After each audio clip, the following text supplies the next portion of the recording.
Anna Sonada is a graduate of Emory University, where she double majored in anthropology and French studies. She then earned her master's degree in social work in 2006 and received her clinical license in 2009. She has spent over the past 20 some years counseling convicted sexual offenders, residential mental health, outpatient anger management, and domestic violence treatment. And over these years, she saw firsthand that grooming is where most perpetrators focus their attention. In fact, when you're talking with a perpetrator and or the victim, the grooming is where they get their claws in and where the abuse starts, even before the abuse actually starts. And so she wrote a book called Duck Duck Groom in 2022. And today we are going to talk to her about it.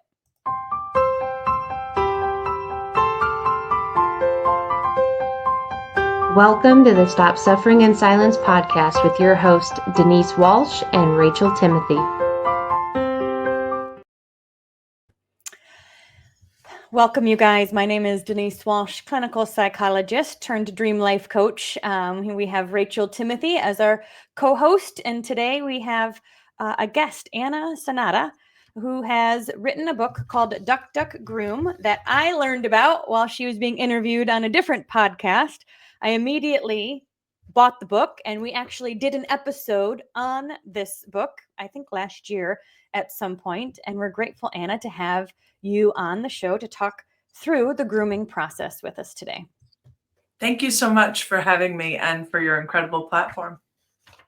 All right. So, Rachel, I know we always say this is a really fun and interesting topic. And nothing we talk about is ever all that fun, right? This is hard. This is tricky. This could certainly be triggering. But it's super important because you mentioned this a lot in your talks, that the grooming process is where the claws get put in essentially before the abuse even started. Tell us a bit about why you agree that grooming is a huge piece of the puzzle.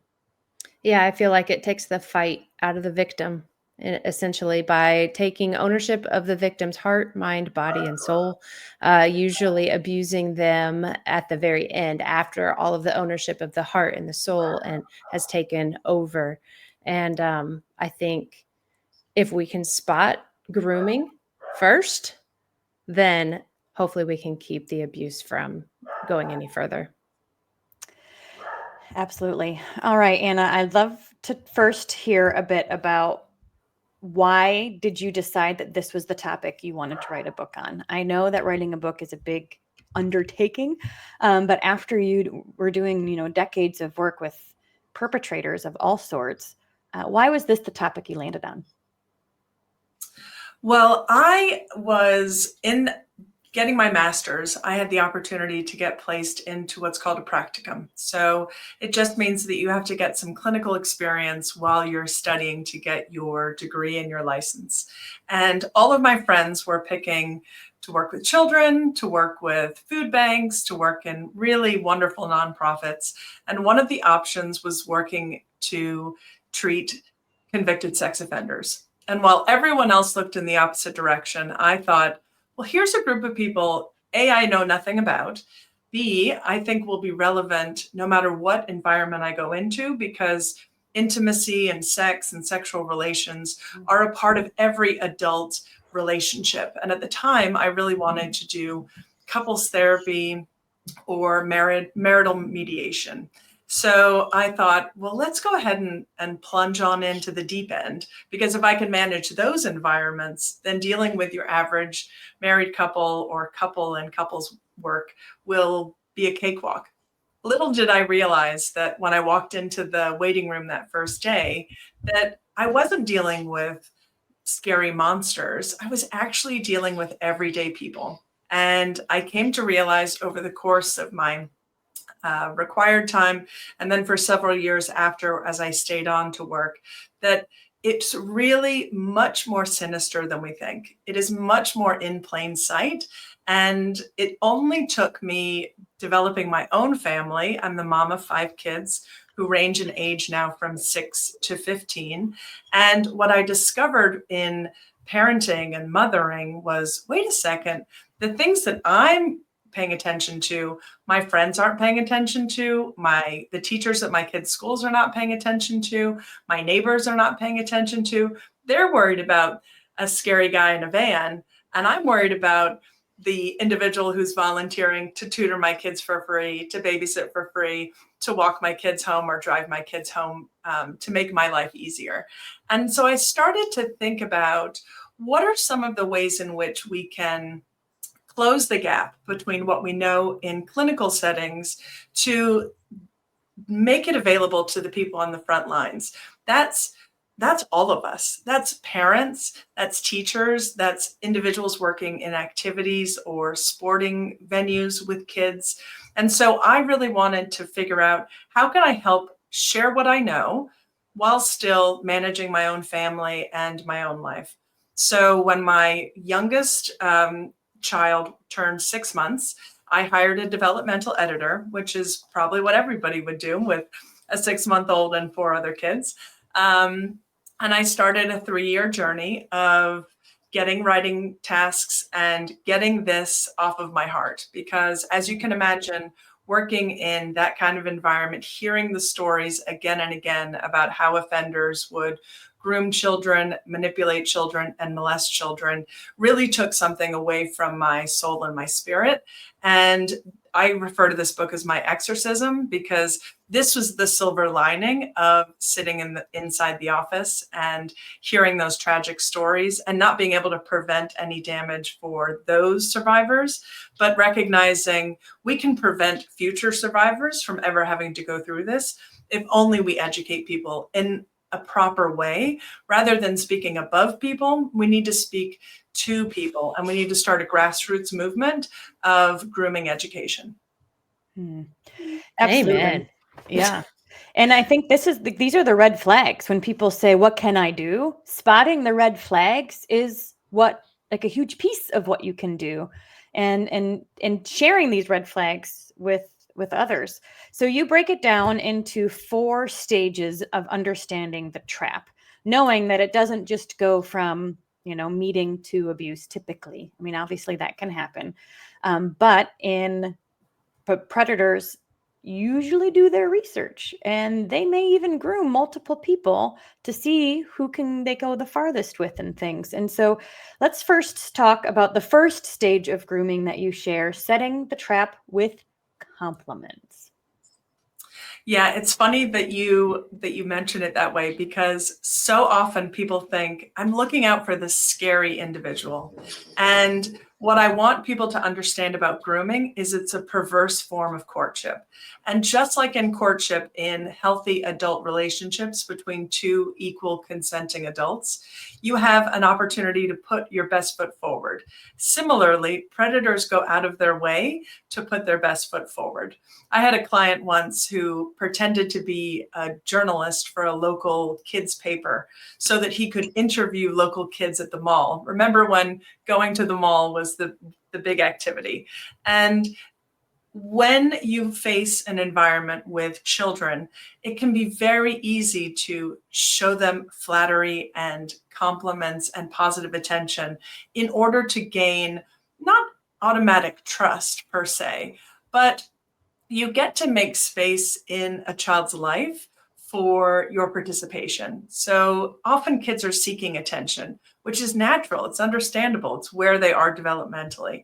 And that can often be exploited by predators. So when I talk to groups about grooming, I talk about the 4 F's of grooming, which starts out, as you just said, with flattery. So flattery is all about saying, wow, your child is so exceptional. I've never coached anyone like this. Of all the years I've been doing scouting, I've never seen a child who can tie knots the way that your child can tie knots. And one of the things we have to remember is that grooming is a selective process. So not all children are groomed. And when predators are looking at who's a good potential prey, we have to recognize that they are attuned to vulnerabilities. That vulnerability could be in the child themselves, but it is oftentimes something that's completely out of the control of the child. The family structure, the financials of the family, the living situation of the family or the child. These things, because children lack agency, if I said to you, I'm going to take away your car keys, I'm going to take away your access to your bank account, I'm going to take away your knowledge and memory of any education. That's essentially what children are, right? They don't have access to independence or decision making on their own. And so they can be vulnerable just based on the luck of the draw with the family that they're born into or the situation that their family might find themselves in. And unfortunately, keen predators are patient and observant. So they're paying attention to any little bit of opportunity for them to show up and compliment a family or to flatter a child that may give them a role in that child's life. Rachel, would you mind sharing a bit about your experience with this stage? Yeah, sure. I mean, it was the very first thing he did as well, was start complimenting me on my athleticism, basketball. It led to my body, and just even the flattery of being special is the way that it felt at that time.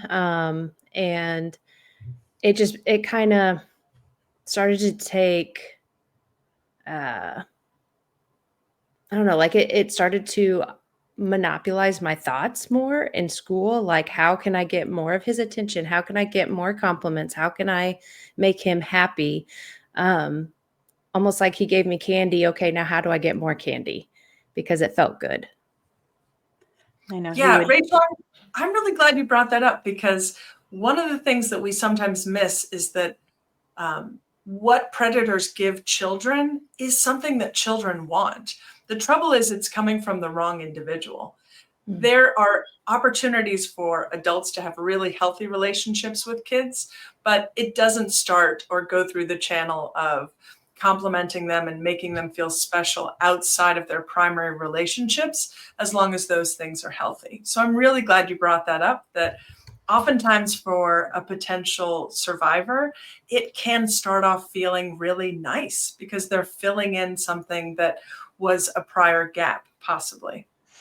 Well, and that love bombing is, I often say that intermittent reinforcement is the strongest form of reinforcement, right? So love bombing and then withdrawing is very confusing to even adults, let alone a child. Like, why did I get attention this day, but not this day? And I know, Rachel, you were called out of class, which felt special and unique.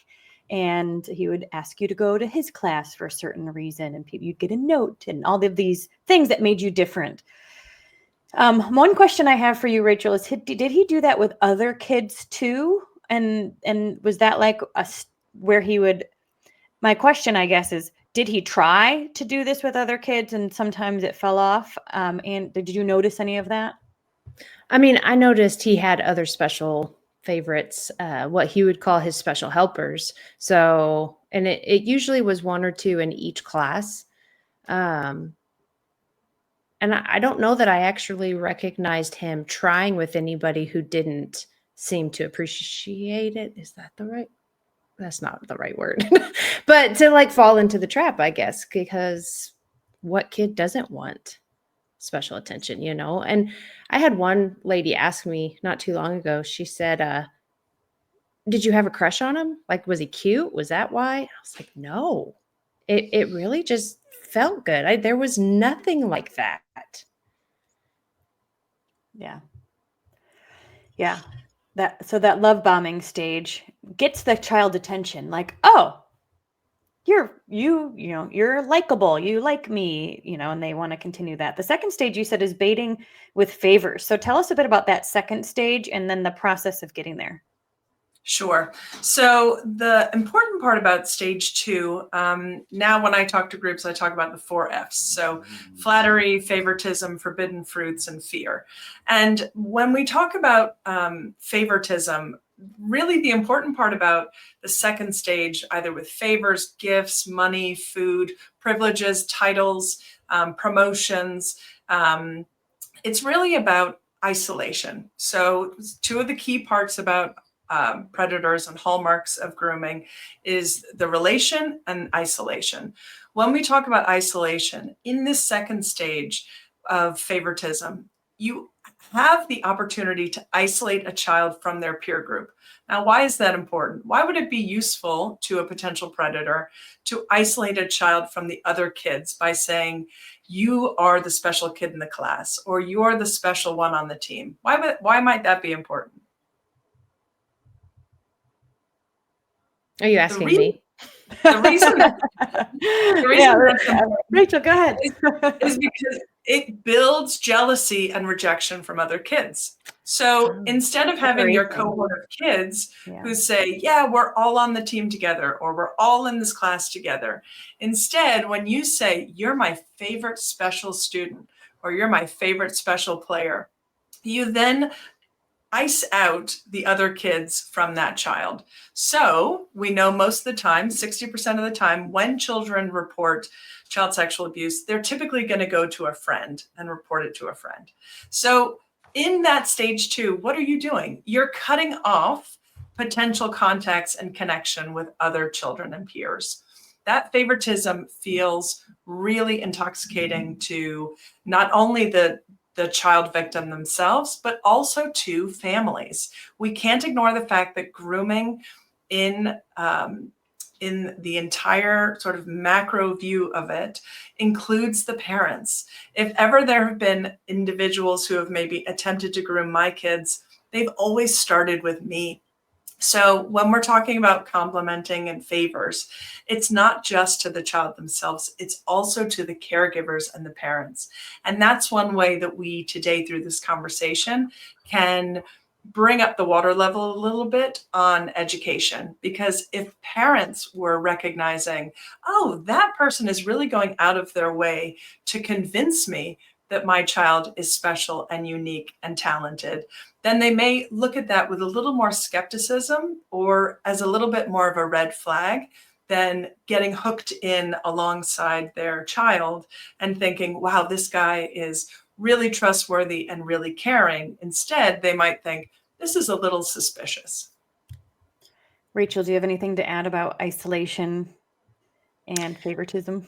Is this kind of where I'm trying to like follow it along with kind of how my groomings went? Is this kind of where secrets start to come in?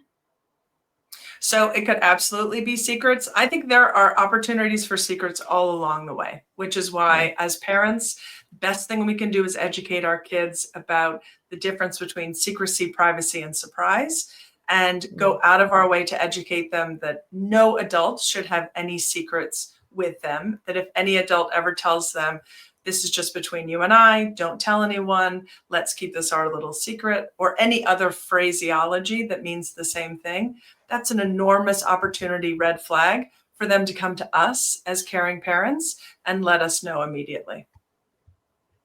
Agreed. All right. So step 2 is that isolation, where it's like bringing them closer to the perpetrator, but truly also separating them from people that could keep them safe, spot the red flags, not just physically, but even emotionally. Like there could be that jealousy, that frustration, or like, go ahead, Rachel. Well, what's your thoughts on, let's say you're a parent of even a teenager who is starting to see this isolation, starting to see them pull away, maybe get pulled towards an older teacher or student or whatever. How do you approach somebody who's already starting to have a bit of that manipulation take over in their mind that this is okay? Well, hopefully we've laid groundwork, even with teens, their eyes may not be on us, but their ears are always open. And hopefully we have an opportunity to be their cornerstone within their lives and to say, do you find it curious or do you find it interesting that this individual, this teacher, this older adult wants to spend this much time with you? Can we look at this a little bit like a scientist does and think, is this normal? Is this how most adults want to interact with you? What might be the agenda underlying these behaviors and these actions? And begin a conversation or a dialogue with your child. We don't want to discount their experience, especially if that individual has begun grooming them and the child does feel like, wow, well, they make me feel special and they listen to me and nobody in this household listens to me and they always have time for me.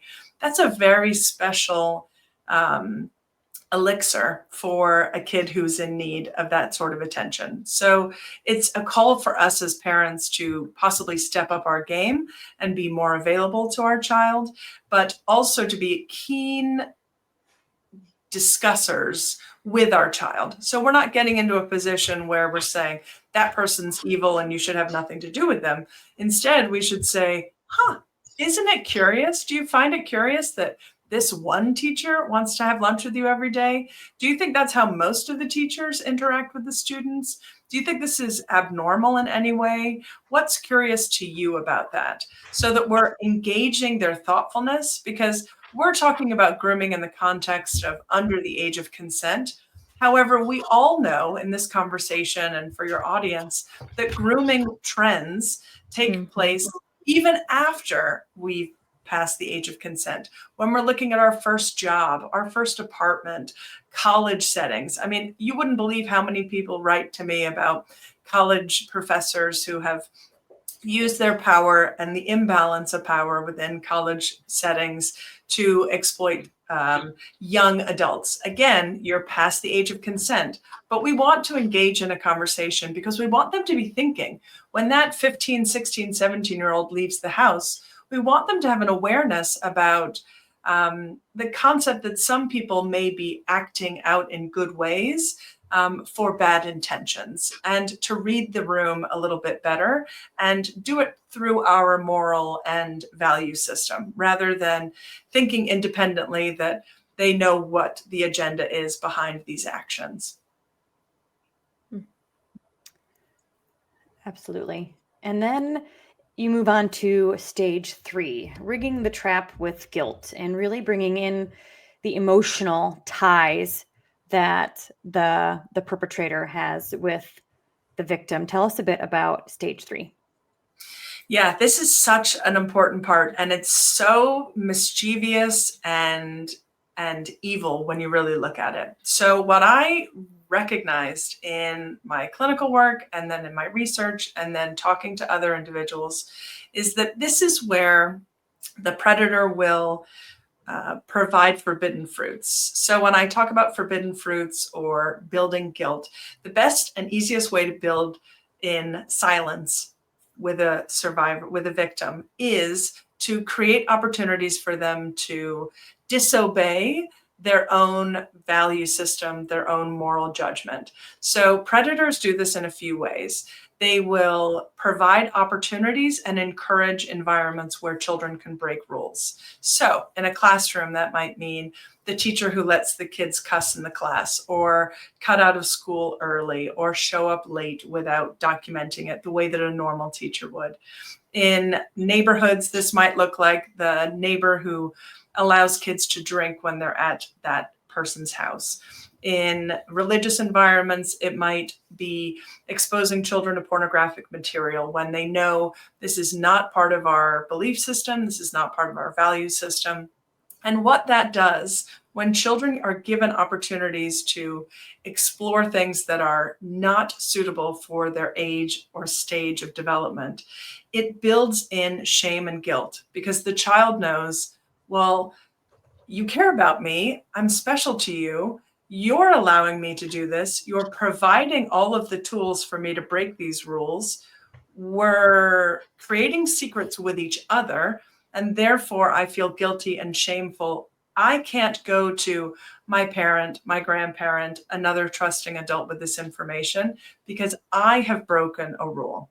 So for example, you might see these individuals who offer kids to be naked in environments where if a normal, healthy adult were there, they would say, absolutely not, you can't take your clothes off. But for a predator, they would say, oh, well, it was the kid's idea to do that, right? So I'm going to make these environments available to a child, but then they are going to feel, as most children do, the onus of responsibility, because kids personalize everything. So they look at that and think, well, I did that. I drank, I smoked, I vaped, I looked at that pornographic material. I laughed at that sexual joke. these are ways in which the predator, as we talked about before with isolation from peers in stage 2, in stage 3, this is where you isolate from caregivers and from those caring adults who would have the line to get a kid out of a situation. And instead, a child feels like, well, I couldn't possibly talk to anybody about this. I am shameful. I am guilty because I've done these things, when all along the predator has established an environment so that the child would break a rule, therefore embedding silence and guilt and ensuring that the child will stay quiet or secret about the bad behaviors. Does that make sense? A ton. I know one of the girls we talked to before said that one memory she had was a naked pool party, and it was just super fun at this person's house. And so I can imagine that, yeah, there's a lot of different ways to create that environment, but children, they know that something is good or bad. And then they often, like we often hear, right? Good things happen to good people, bad things happen to bad people. And so if something bad happened, it must mean I'm bad. And that ownership, like you mentioned, can keep kids quiet. Rachel, is there anything you want to add? Well, I mean, you described almost to a T my own personal experience, just as far as like he had tricked me into letting him take pictures of me without any clothes on. And he used God in a way to say, you know, this is just the beautiful way that God made you. Like, we're literally honoring God if I take pictures of you like this. And so I let him. And then over time, I started to feel really gross about it. And of course, he's the only one I can talk to. And so I go to him and I say something, and, you know, like, I don't like that we did this. And his words were, well, it was your idea to take your clothes off. And then I'm like, wait, was it? Oh my gosh. And then the guilt and the shame set in. And like I said, it takes the fight out of you. It takes your voice away. Yeah. I can't even believe that you have the courage to share that. I think that is such a good illustration of what we're talking about. And even in the retelling, you say, well, I decided. And when we look at ourselves as adults, we can say, oh my gosh, that child didn't have the capacity to understand the magnitude of how that relationship in and of itself was a trap. That in trusting that individual, that they had keys to unlock something that never should have been theirs in the first place. And I commend you for your courage to speak up about that and to illustrate for parents and people who are listening the importance of recognizing who is that individual in a child's life who might be encouraging or promoting rule breaking in any way. Because oftentimes these individuals are not checking with me as the parent to ask permission. They're the ones who are going behind my back and saying, oh, we told your mom we were going to go and see a PG movie. We're going to go into the R-rated movie instead, but don't tell anyone. And guess what? That bonds those two individuals. It bonds my child and that predator, and it creates separation or potential isolation between me as a parent and my child.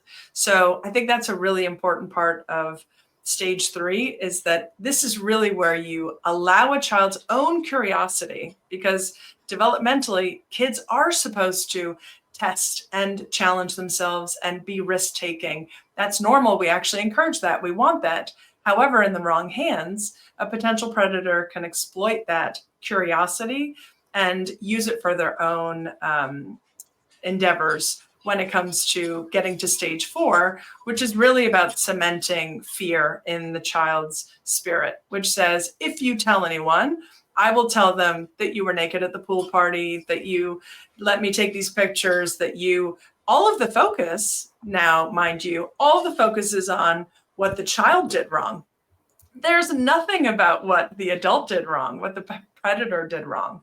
So they are keen manipulators. And these are, as you've already stated, serial offenders. These are individuals who put themselves in environments with available children, with vulnerable families, and they know exactly how to select the correct families or children for their own desires. And that's really the piece of this conversation I find so useful and informative for your audience. Go ahead, Rachel. I agree. And one of the things, like when I go and I tell my story, I guess I had the thought process that hopefully this will help prevent victims. Hopefully this will help educate parents and prevent their children from being in a grooming situation, or if they are in a grooming situation, be able to get them out of it in plenty of time, or however it may be. But what I was surprised of was that telling my story helped several victims come to the reality that it wasn't their fault, that they actually were groomed, that they actually are victims. And I can't even tell you the number of women who would come up to me after I speak and say, "Oh my goodness, I was trafficked. I was raped. That wasn't my fault." And for the first time, they're able to start to heal because they see it as it really is, not how the perpetrator put it in their mind. Absolutely. That is such a powerful tonic that you're able to give survivors. It's just outstanding. Using that trauma and that tragedy for something that helps other survivors is the only way that we're going to alleviate the shame and the guilt that they have been carrying around for decades. I mean, when we think about it, in this country, the average age of first disclosure is 52 years old. So imagine how many mothers and grandmothers and women and men who are walking through the world who have yet to tell anyone, who have yet to recognize, I didn't choose this. I didn't bring this upon myself. I was baited into a trap that I couldn't get out of. And the trap is the relationship. That trustworthy, caring relationship is all a facade. And the more that we can educate parents on how to recognize those 4 stages of grooming and how to interrupt it, because you can interrupt the grooming process as long as you know what you're looking out for. And the last stage you said is the fear. You said stage 4, keeping the trap shut with threats. The 4th F is fear, and that's sounds like that's really the cement, the glue that keeps the child from speaking. Absolutely. Without that fear, you would risk potentially, as a predator, somebody going and speaking up. And this often shows up in family systems. I had a client of mine who had molested 3 generations of women in his family. And every single session that I got to have with his wife, she would reflect on their inability to take him out of the family system or to intervene. When we think about the fear component, we're not thinking about, a scary guy with a knife outside necessarily. We're talking about the psychological fear, that sense that mom's going to lose her job, grandpa's going to get arrested. You're going to have to go into foster care. You're never going to get to see me again. I'm your favorite person, possibly. Your parents are going to take your device away. You're not going to be able to play this video game anymore. Whatever that might be, that is what we're talking about with fear. And notice that the majority of this conversation, we haven't talked about touching or, sexual molestation. But what we're talking about here is a bigger umbrella of grooming to recognize that at any stage along the way, you could have an individual who is pushing the limits, who's getting ever closer, who's saying, well, I'm going to sit next to you, and now I'm going to put my hand on your knee, and then I'm going to put my arm around you, and then I'm going to put my hand up your leg. These are incremental steps. And so what we're looking for is not one thing. A lot of people, when I speak, they say, well, now I'm afraid to show any child any affection. Well, give me a break.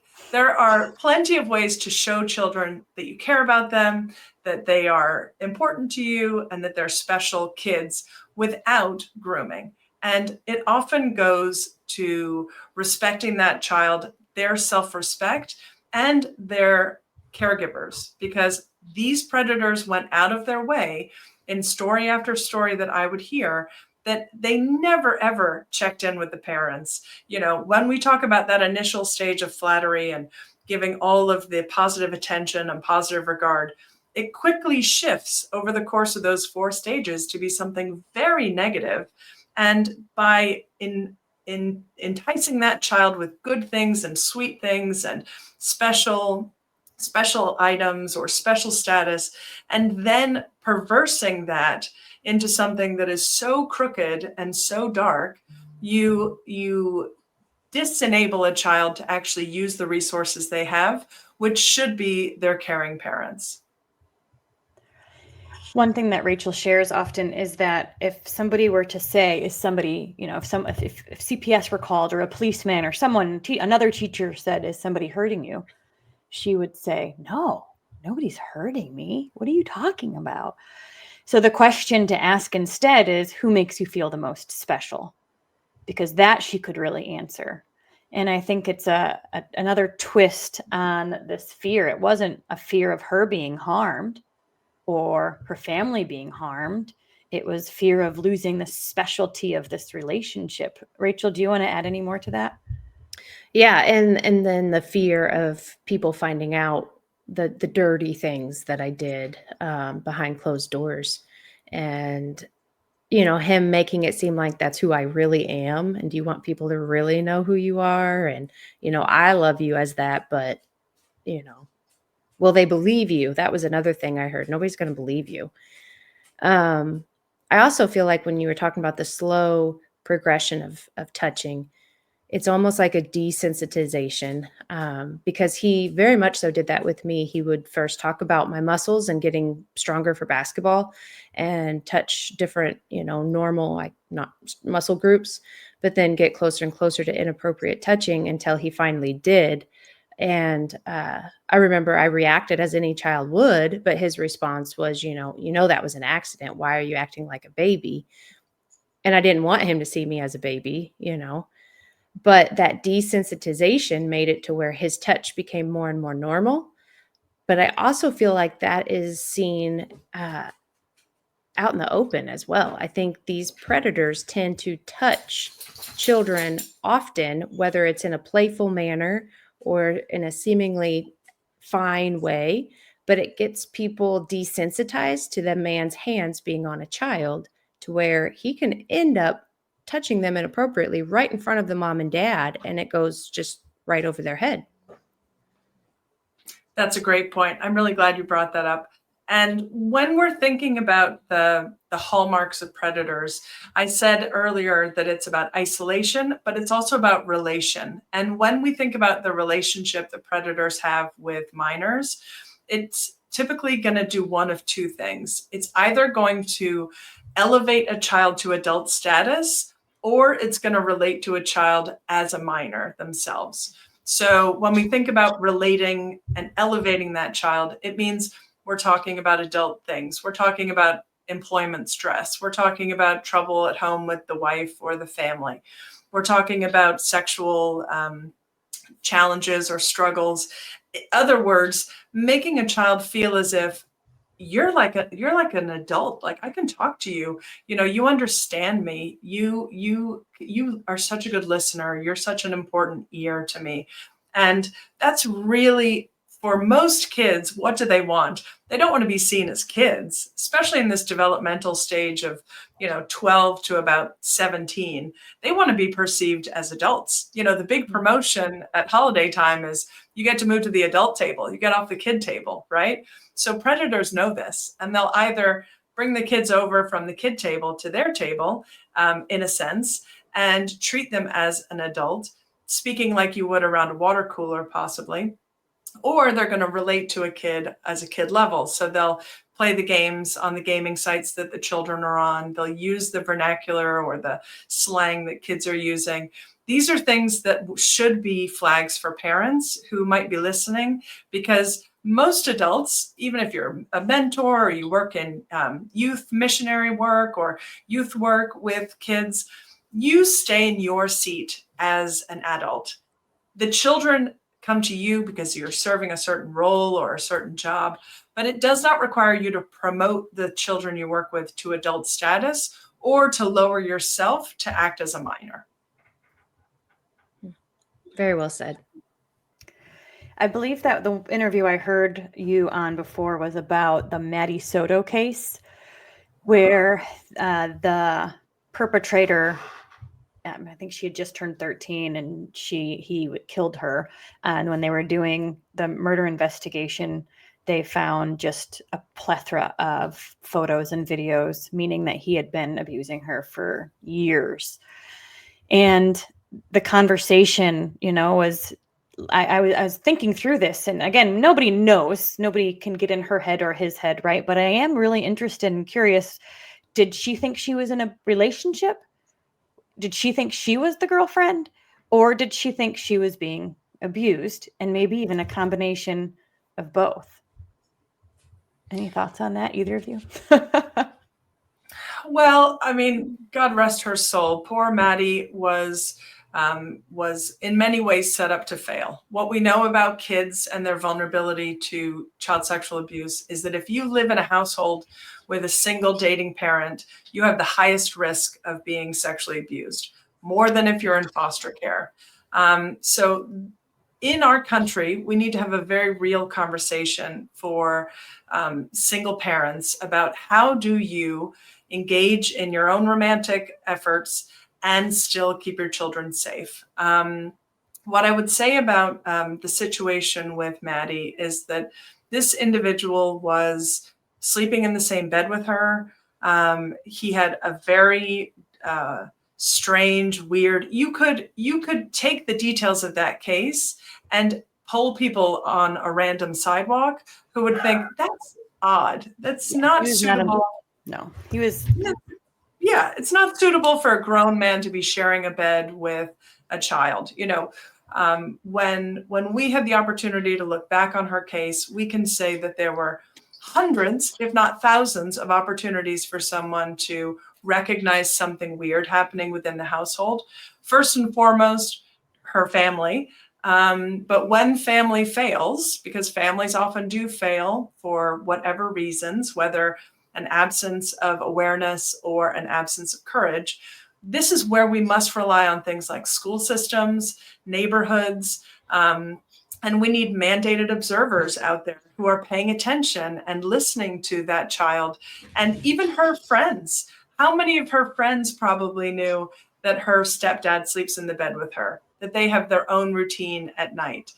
This would be something that would flag. And so in my household, as I would recommend in other households, we have conversations about why we do certain things. Like, my kids have to wash their hands before meals. Well, why do we have to do that? Because I'm going to assume that your hands are dirty.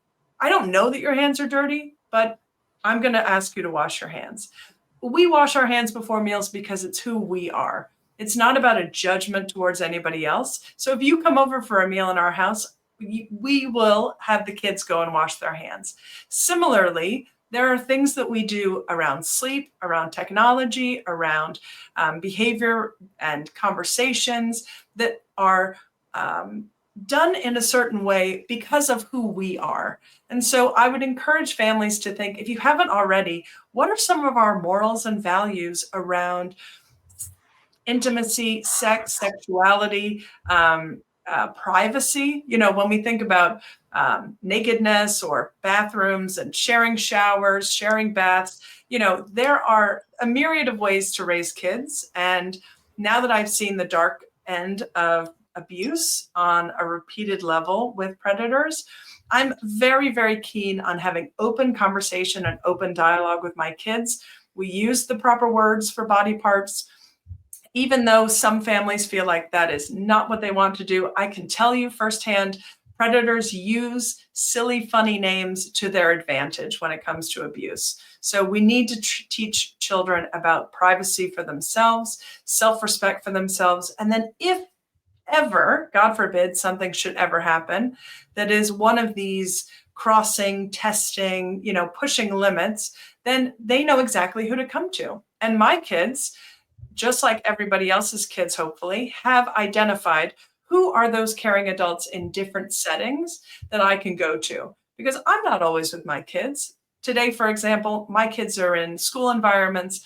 I'm not with them, but I know and they know they have at least 2 or 3 adults in that environment that they would trust to go to if at any time they feel like they have gut pain, they're having some sort of a physiological response to something that is that odd or weird, or in any way makes them feel like their privacy and self-respect is being threatened.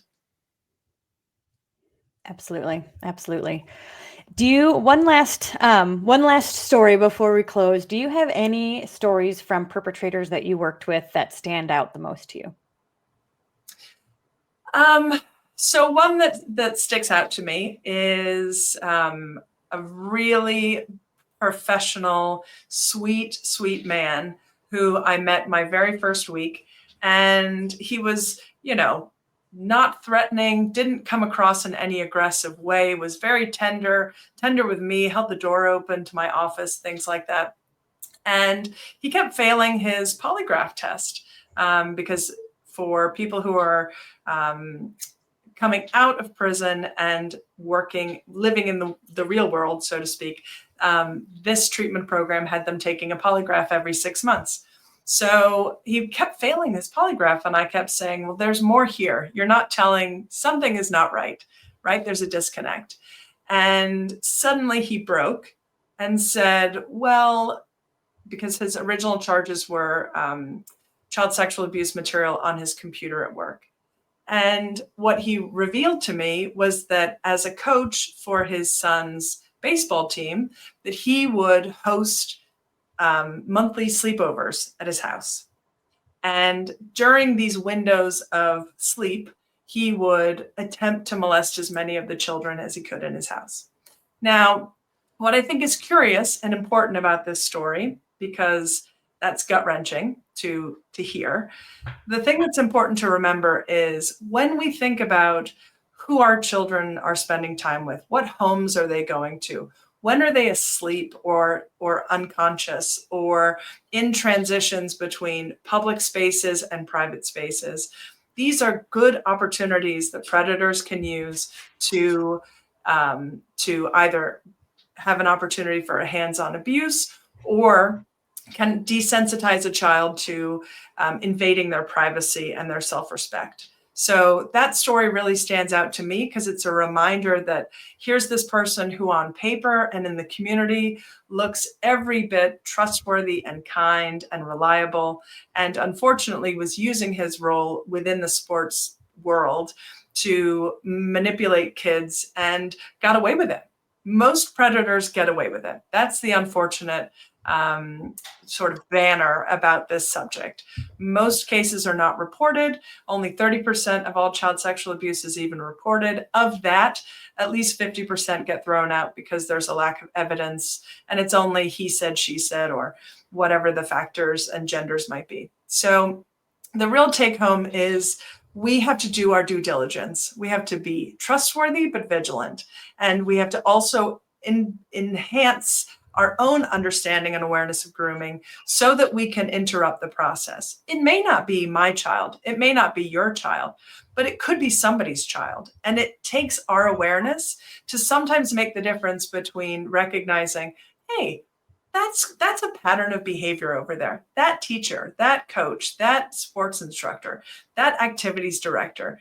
And it's just that difference. Predators are cowards. Predators are not these big, strong beasts. They are cowards. Picking on children as your target is extremely, extremely weak.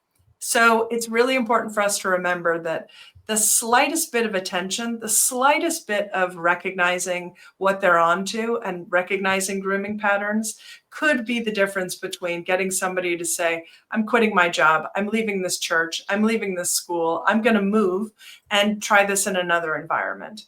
And ultimately, we don't want predators to be hopping like frogs from lily pad to lily pad. But what we do want is we want to educate and empower parents, because this message, what you're doing through your platform to educate parents, and educate older kids about grooming is going to be the way that we eradicate child sexual abuse, because over 90% of the time, these predators are known and trusted to the victims and the families that they molest and abuse. So that is my mission, to get this information out there and to share this information. It's not hard to understand, and it's even less difficult to recognize once you know what to look for. Amen. So I need to know what happened to that guy. Did he go to jail, prison? Is he convicted forever? Is he put away? So he did not receive new charges as a result of revealing more than 25 victims throughout the therapy process. He was only charged with the child sexual abuse material online.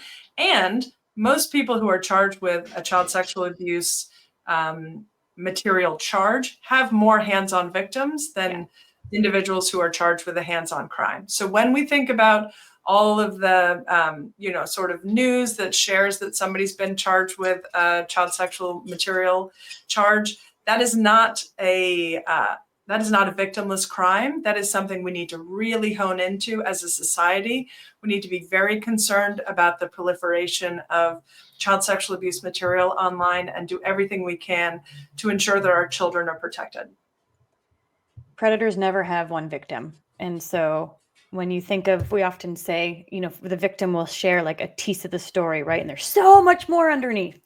I feel like that's similar. The perpetrator, you hear about this much, but there's typically so much more underneath. And so that's disappointing that the court system didn't take more action on that, because he has no reason to stop. And we have statute of limitation laws in this country. I don't know if you're following, I'm sure you're following all of the efforts around the country to remove statute of limitations on child sexual abuse. And we have more work to do. But through programs like this, through this conversation today, just having this conversation, somebody somewhere is going to listen to this conversation and is going to observe differently. And that's potentially going to save a child's life. Absolutely. Yeah. So Rachel, true. anything you want to add before we close today? Well, I just thank you and commend you. There's not many people in the world who could sit in the same room with a perpetrator and have these types of conversations. But we need it. That's part of what is educating the rest of us. And so I just commend you and I thank you for the work that you're doing. And I know that it's helping thousands, if not more. So just keep it up. I appreciate it. Yeah, well, this is a great opportunity to speak to people about grooming, because we do have the power actually to prevent over 90% of child sexual abuse. So thank you very much for the opportunity to have this conversation and to put the topic of grooming out there so that there's less confusion and there's more action. Amen. Rachel's book, for those that want to hear more of Rachel's story, it's a powerful book, and you see her here, so there's a good ending. But it's called Open Blind Eyes, and I think that really connects with what you're saying, is we don't necessarily need to live in fear, but we can live with our eyes wide open. And a conversation like this does just that. So please leave any questions you guys have in the comments. Maybe we can bring Anna on and continue this conversation down the line. But we thank you so much for your time today. And you guys definitely go to duckduckgroom.com. This is where, and Amazon, I'm sure there's lots of different places, but annasonada.com or duckduckgroom.com. She's got tons of different interviews that she's been on. You can binge listen and just dive deep into the idea of grooming, because it's not just going to impact your family. It really is impacting your community. So thank you again, Anna, for your time today. Thank you guys for listening. Be sure to subscribe and like the video, share it with somebody you believe could benefit from this conversation, and we'll see you same time, same place next week.